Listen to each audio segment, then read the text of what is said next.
Welcome back to CS103 Machines, Languages and Computation. In this lecture, we're going to use an algorithmic mapping to compare the size of two sets. The only twist in the tale is that these two sets are in fact both infinite.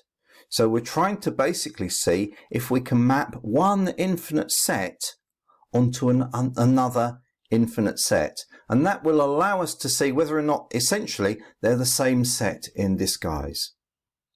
We're going to do this exercise later in the class as well, only this time we'll find that the sets essentially aren't the same size.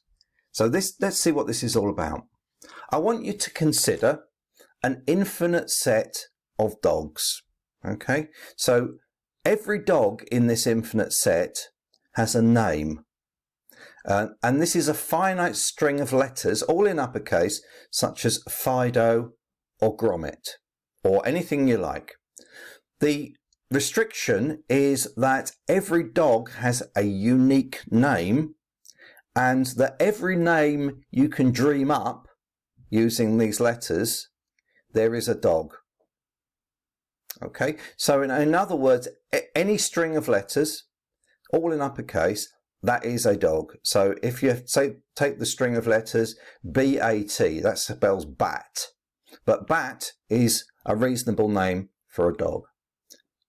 Okay, now I've gone and bought a set of collars for these dogs, but the problem is every collar is not labelled with a string of letters with the name like Fido or Gromit.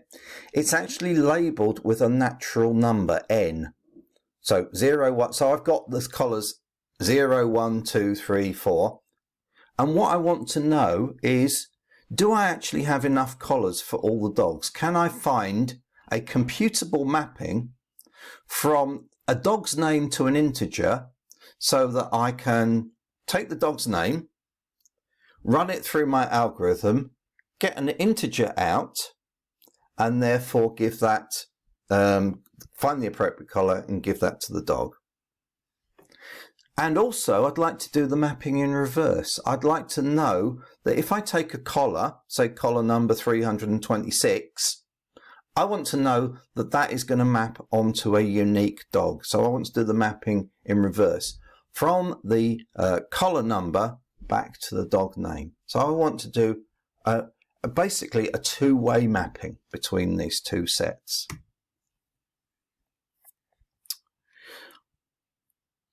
So the question is, how can we make this mapping? We want to do it forwards and we want to do it backwards. So this is the problem.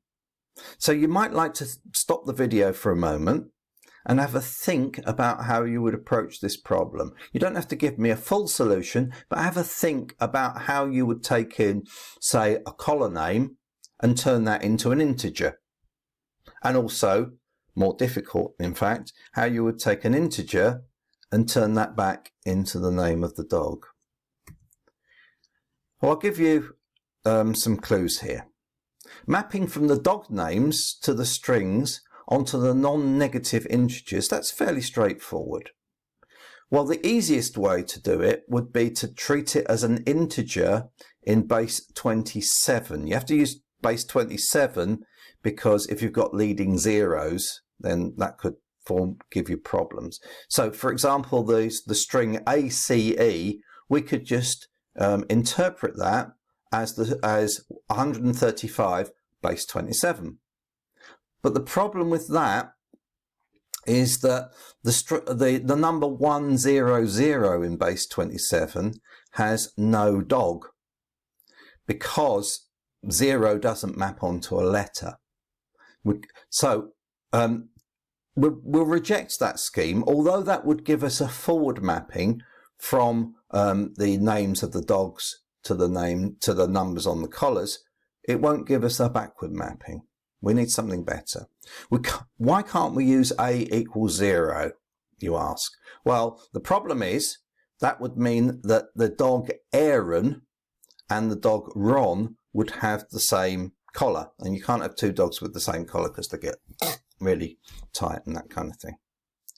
So what I'd like to know is there a numbering scheme, a nice numbering scheme, which maps every dog to a natural number and every natural number to a dog? And in fact there is. It's a little bit tricky.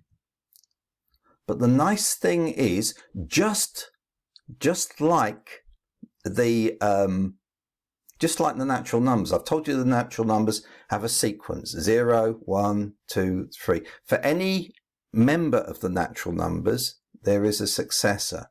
And that's true also of strings. So for example, the successor of the string A is B. The successor of the string Marks, ending in an X, is Mary, because you add 1 onto the X effectively. So the strings have a natural order and we can use that. Let's first of all assign the number 0, that's collar 0, to the empty string. Even though that's a rather strange name, we'll call it the dog with no name, after Clint Eastwood's The Man with No Name in the spaghetti westerns. Then we can start on the actual strings, the strings with more than one character, the non-empty strings. Strings of length 1, let's do them A, B, C, all the way up to Z. We'll number those 1 up to 26. Then what do we do after Z? Well, from Z, we move on to the string AA. So that's number 27. AB is number 28. All the way up to AZ, which is number 52. We then go BA, BB, BC, and so on, all the way up to BZ. Then we move on to CA, and so on, all the way up to ZZ. There are 676 two-letter strings, that's 26 times 26. So they get numbered from 27, that's AA, all the way up to 702.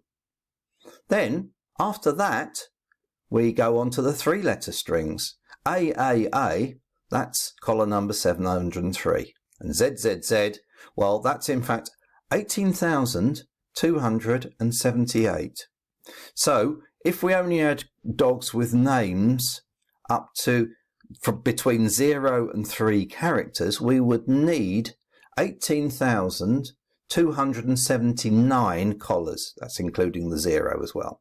But we've got an infinite set of dogs. But the nice thing is that we've now got an algorithm whereby we can put in any string and we can map it to a number. This was a program that I wrote in a programming language called Lisp. It's very similar to Python. It's just that you put the brackets in a slightly different place. Rather than put in the bracket there, you put it at the beginning. So I can call the function map dog to collar on the string grommet. And it gives me the number 91,667,882.